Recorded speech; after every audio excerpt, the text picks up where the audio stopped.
C'est le week-end, mesdames et messieurs, bonsoir. Merci de prendre le rendez-vous de votre émission hebdomadaire sur Ezaïe TV. Pour ce numéro, nous aurons 3 rubriques, à savoir la rubrique des infos, la revue hebdo et le décryptage. Entamons cette rubrique des infos avec Billy Laibi. À l'issue du Conseil des ministres tenu mercredi dernier au Palais de la Marina, 2 grandes décisions ont été prises. Il s'agit du reversement des 2 milliards de francs retenus par la Ségub sur les redevances du port autonome de Cotonou, la création d'une cellule d'analyse et d'enregistrement des projets d'arrêtés ministériels et préfectoraux. La 10e conférence de la microfinance s'est tenue le 25 août au Champ d'Oiseaux de Cotonou. Cette conférence a permis aux différents acteurs des systèmes financiers de faire le bilan de la mise en œuvre de la microfinance. Mécontent de l'abattement du nouveau taux de financement, le mouvement Mercredi Rouge a organisé un sit-in le mercredi 24 août. Ils se sont adressés au ministre de l'Économie et des Finances à travers le porte-parole Pascal Wanou. Et le représentant du ministre a promis que leur revendication sera prise en compte. Les membres de la 5e mandature du CNPA ont pris officiellement fonction hier vendredi et le nouveau président du CNPA est Bagil Tibozo. Cette cérémonie a eu lieu au CNCB. La marque Vlisco a célébré ses 170 ans à Magic Land hier en présence de la marraine de l'événement, Angélique Kidjo, la star internationale. L'ancien président du Bénin, Émile Derlin Zissou, décédé le 29 juillet dernier, a reçu les hommages de la nation le mercredi 24 août. Il a ensuite rejoint sa dernière demeure après la messe d'inhumation donnée le jeudi 25 août à l'église Saint-Michel de Cotonou. De la rubrique des infos, passons à la revue hebdomadaire qui fait le point de tout ce qui a été fait à l'actualité à la une des journaux parus tout le long de la semaine. C'est une signature de Sylvie Kounako. Au sujet de l'élection du président de Koslepi, les intrigues politiciennes refont surface, nous apprend le Grand Matin. Les pharaons signalent à sa une la guerre entre mouvance et opposition qui bloque la désignation du président. Le potentiel dévoile que 14 députés sont dans l'illégalité et que la NLC est à leur trousse. Abordons le jeudi avec le retour de Rio des athlètes que les pharaons considèrent comme la fin de la balade brésilienne pour la délégation béninoise. La reprise des concours au profit des ministères de l'enseignement est prévue pour au plus tard 22 septembre. C'est l'annonce du ministre Lucien Coco publiée à la page 6 de la Guérite. L'une des grandes décisions du Conseil des ministres, suspension des redevances fictives de sociétés à la Ségub. L'informateur écrit que 2 milliards de francs CFA sont indûment perçus, récupérés en 4 mois. Certains journaux ont fait cas de l'hommage rendu au président Zinsou. Le chef de l'État béninois salue l'audace et la témérité de l'illustre disparu, a écrit les 4 vérités. La Guérite se fait comprendre que ces 12 conseillers fustigent la complicité du préfet de l'Atlantique et du ministre de tutelle qui bloque la destitution du maire. Ce quotidien affirme une mauvaise gouvernance locale dont la conséquence est une épée de Damoclès qui plane sur la tête des populations d'Alada. Pour l'actualité, le maire Mathias Digla est sur la braise. Talon doit se méfier des ouvriers de la 25e heure et pourquoi? La réponse à la page 3 du quotidien Le Télégramme. L'événement précis vient rappeler les actions programmées sous le quinquennat Talon pour la gestion du pouvoir d'État. Face à la crise du pétrole au Nigeria, le Nokwe a publié que Nicéphore Oglo est favorable à une dévaluation du franc CFA. Vu les grands chantiers qui attendent le gouvernement de la rupture, Jakpata annonce qu'il est temps de booster le développement socio-économique économique du Bénin après 2 semaines de congé du gouvernement. Le télégramme a réglé ce problème avec la Chine qui est décidée à aider les pays africains. Les centrales syndicales n'ont pas de soucis puisque Talon s'engage à satisfaire les revendications dans la mesure du possible, apprend First Info. Avis contraire de notre voix qui ne tire rien des 2 heures d'échange avec le RAMU supprimé et la CSTB déçue. Prestation de serment à la Cour constitutionnelle, les nouveaux membres de COSLEPI installés nous a appris palmarès.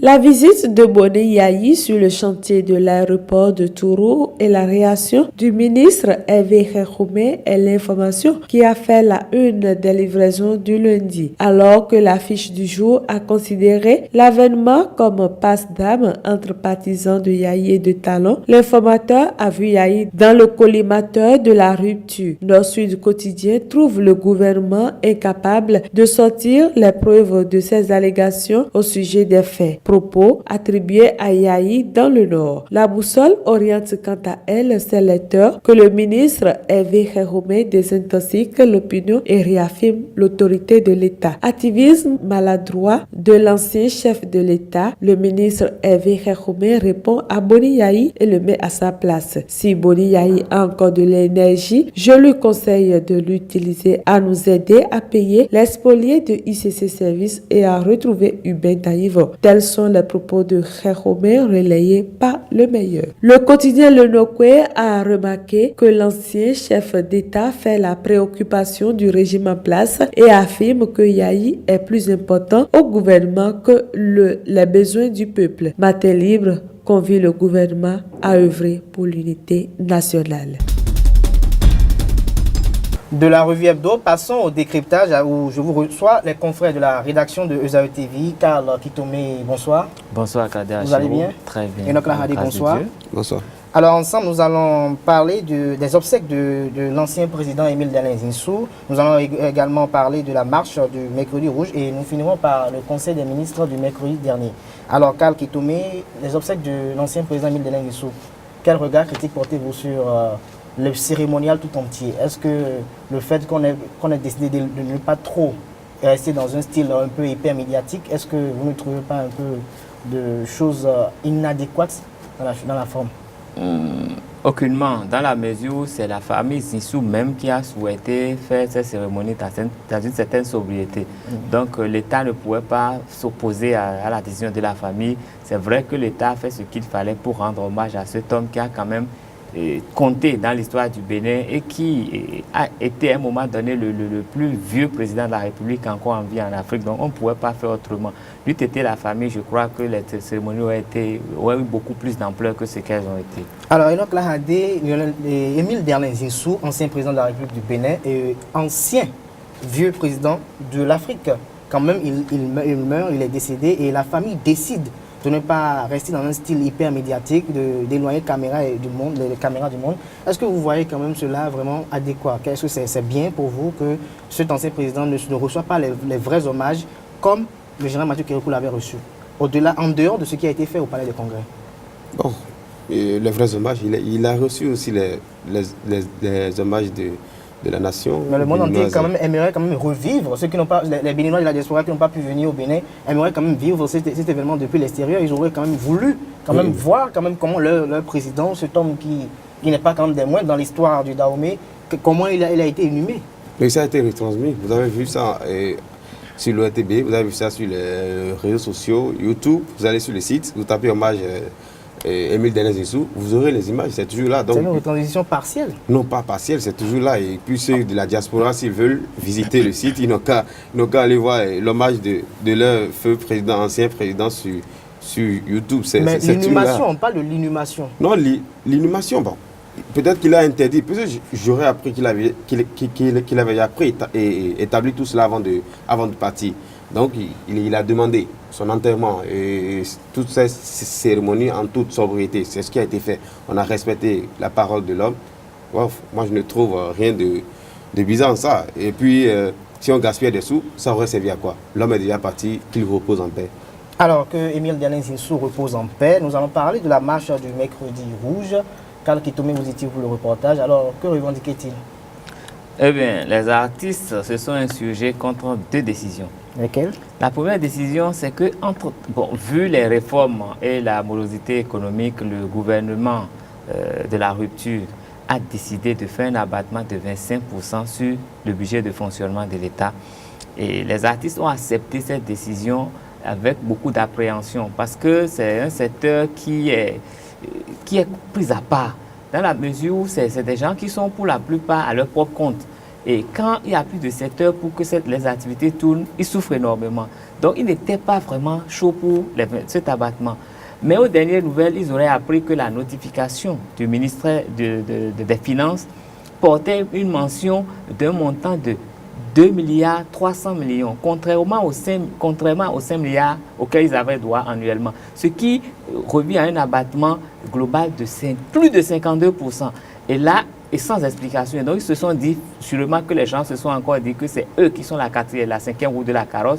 Et donc, ils ont dit non, ils ont voulu se faire entendre. Ils ont voulu que le ministre des Finances comprenne qu'il faut de l'argent pour que la culture bouge et que la culture fait bouger le tourisme et que c'est aussi un secteur de vitalité économique. Donc, c'est ce qu'ils sont allés faire entendre au ministre ce mercredi. Alors, merci Karl. Alors, Enoch, le gouvernement de la rupture décide quand même de faire un abattage de au-delà de 52% sur le fonds d'aide à la culture qui était de 5 milliards. Ils ont ramené cela à 2 milliards 300. Alors, est-ce que vous voyez quand même, c'est vrai qu'il faut vraiment réduire les dépenses de l'État, mais est-ce que vous trouvez cela peut-être adéquat pour qu'on puisse quand même défalquer directement de 5 milliards, qu'on peut venir directement à 2 milliards 300? Est-ce qu'on ne pourrait pas venir à 4 milliards ou peut-être, oui, à 4 milliards et qu'on vienne directement à 2 milliards, même pas à 3 millions, on vient directement à 2 milliards? Est-ce que vous n'y voyez aucun inconvénient quand même? Bon, le gouvernement sait pourquoi il a fait. Le ministère l'a expliqué que ce n'est pas uniquement dans le domaine culturel qu'il y a eu ce régressement dans les financements. Il a expliqué que ça a été décidé en Conseil des ministres, ça a été une décision prise. Vous voyez, est-ce que ce que moi je me demande, c'était 5 milliards de francs CFA. Comment c'était utilisé? Est-ce que c'était vraiment au service de la nation? Est-ce que c'était vraiment au service de la culture? Est-ce que ça faisait développer réellement la culture au Bénin? Le tourisme avec ces 5 milliards, qu'est-ce qu'on en a fait?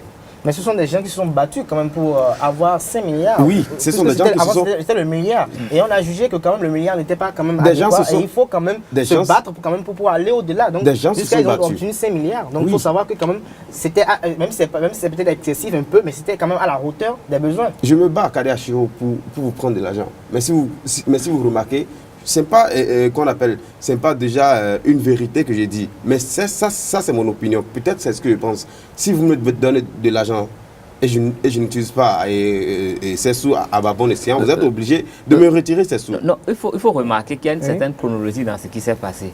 Le fonds d'aide bénéficiait au départ de 350 millions.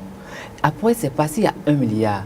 Du milliard, c'est passé à 3 milliards avant d'aller à 5 milliards. Voilà. Et moi, même s'il y a abattement, je me demande pourquoi on n'est pas revenu au moins au niveau des 3 milliards. Même s'il y a abattement, je crois qu'il fallait quand même appeler les acteurs du domaine et leur expliquer le bien fondé. Ils ont appris que c'était 25% d'abattement. Mais de façon pratique, c'est 52%. Je crois que, quelles que soient les raisons, il y a un problème de communication et ils ont raison de réagir. Ils doivent réagir pour que ça ne se passe plus comme ça. S'ils comprennent, il n'y aura pas de souci à mon avis. Alors, le gouvernement a décidé maintenant de ramener ces fonds à 2 milliards 300. Est-ce que les artistes qui font le cri de cœur, est-ce que vous pensez quand même que le gouvernement a rapporté cette décision? Tout de suite, là, je ne pense pas. Je ne pense pas. Peut-être que ça viendra après, mais tout de suite, je ne pense pas qu'il puisse avoir gain de cause. Moi, je ne pense pas. C'est pas un espoir que je quand même que le gouvernement... Je n'y crois pas. Je n'y crois pas tellement parce que ce gouvernement travaille avec certaines rigueurs et ce n'est pas des gens qui reculent facilement. Mais la crainte, c'est que ça va créer une petite perturbation dans le secteur. Oui, ça va créer une petite perturbation. Et est-ce que, en voyant quand même, puisque est-ce qu'on peut prendre des décisions dans un secteur sans quand même inviter les acteurs clés du secteur? C'est pour ça que j'ai évoqué tout à l'heure une question de communication. Il aurait fallu faire une certaine communication à ce niveau pour que les directeurs qui gèrent ces fonds et que les artistes s'entendent dans leur point de vue pour que ça se passe, la pilule soit facile à avaler. Mais tel que c'est fait, je pense que c'est parti pour un long bras de fer. La pilule est amère et a du mal à passer au sein des artistes béninois. Nous allons parler maintenant du Conseil des ministres qui s'est tenu mercredi dernier. Enoch Lahade, il y a eu deux grandes décisions qu'on peut retenir de ce conseil. Est-ce que vous pouvez nous les rappeler? Oui, il y a eu la décision sur le reversement de plus de 2 milliards, je crois, que la SEGUP doit au port autonome de Cotonou et la décision préfectorale et ministérielle qui seront désormais soumises au président de la République avant d'être publiées. Alors, Kawa Kitome, le gouvernement décide maintenant de créer une cellule à la présidence de la République qui sera chargée d'étudier les décisions préfectorales et même ministérielles avant leur prise, leur plan d'action. Est-ce que vous trouvez quand même bien? Est-ce que ça ne veut pas dire quand même que les préfets ou les ministres deviennent quand même des marionnettes en fait? Parce que s'il faut quand même attendre d'abord qu'une cellule décide à notre place de ce que nous voulons mettre en application pour le bien fonder, parce que les idées ne sont pas les mêmes quand même. Moi, je pense que ça vient recentrer le débat. Parce que la décision a été prise par le préfet de littoral. Et les gens ont dit que c'est parce que le président Talon le lui a permis qu'il avait pris cette décision. Ça veut dire que toutes les décisions qui sont prises se rapportent au chef de l'État. Et s'il décide maintenant de mettre en place une commission qui étudie la validité, la conformité de cette décision avec la ligne gouvernementale, je crois que ça se justifie. C'est pour que ce soit clarifié, pour qu'il ne porte plus la paternité des décisions auxquelles il n'a rien apporté. Et puis ça permet aussi de freiner des élans. Parce qu'on a vu des décisions, depuis le 6 avril qu'on est là, des ministres ont pris des décisions, les gens sont montés au créneau, les gens ont condamné. Des préfets ont agi, les gens ont condamné. Les gens ont même demandé que des préfets démissionnent. Au lieu d'arriver à tout ça là, c'est bon de recentrer, que ce soit étudié par d'autres personnes, à part ceux qui sont les acteurs directs, pour que ça ne crée pas de tension dans le pays. Oui, mais Enoch Lahadé, le gouvernement qui décide maintenant qu'avant qu'un préfet ou un ministre qu'il a lui-même nommé prenne une décision, qu'il vienne quand même, qu'il se réfère quand même d'abord à une cellule qui est créée au sein de la présidence de la République. Est-ce que vous ne voyez pas que ça va ralentir l'action gouvernementale? Non, je crois que ça ne va pas ralentir l'action gouvernementale. Si cette décision a été prise, ça veut dire qu'il y a quelque chose qui n'a pas marché. Donc il faut revenir là-dessus et corriger cette chose. Où est-ce que je dis? Peut-être qu'il y a eu des décisions ministérielles ou préfectorales qui n'ont pas arrangé le président de la République. Il a jugé utile. Mais si ça ne l'arrange pas, il a qu'à sauter, l'intéressé. Non, il va quand même sauter. C'est lui-même qui l'a nommé. Pourquoi sauter pour une erreur? Il faut corriger les erreurs et avancer. Mais le préfet quand même peut rapporter son arrêté, M. Karl.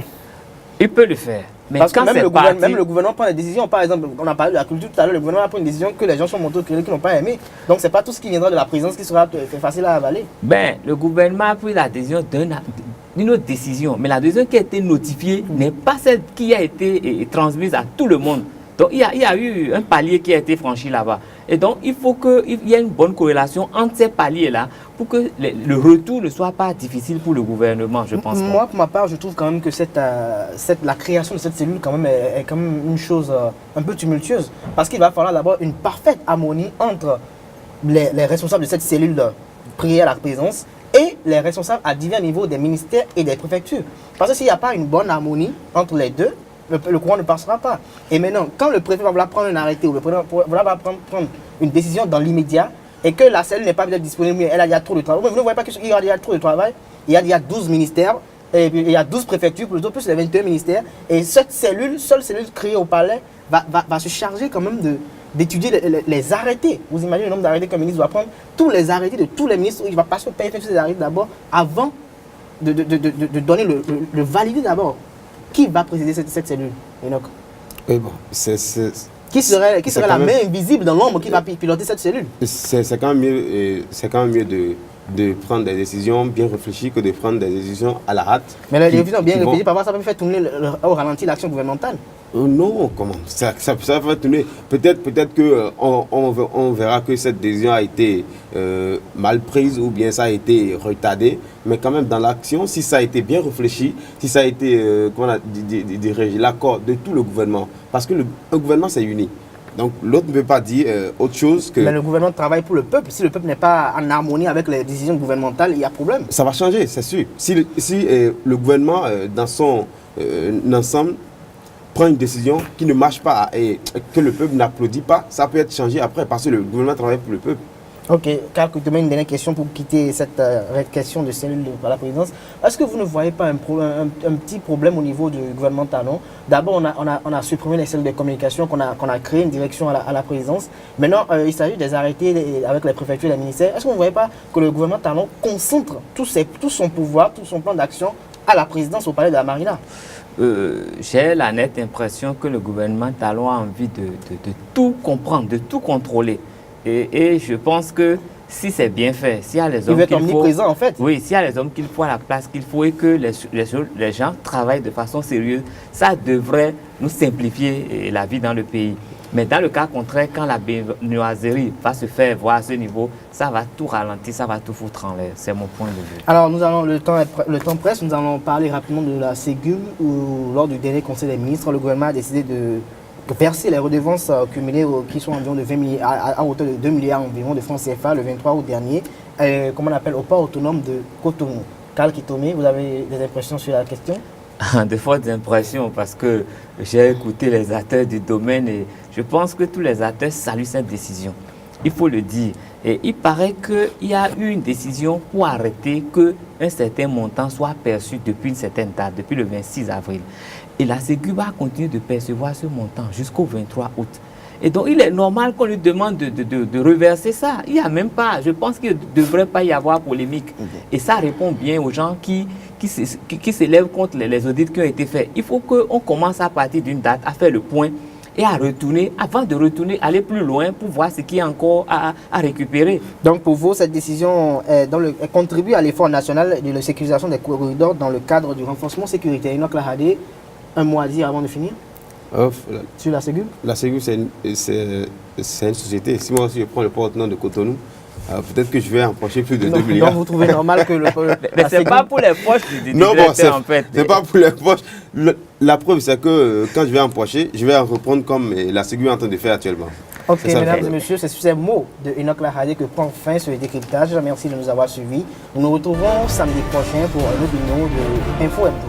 Bonsoir à vous.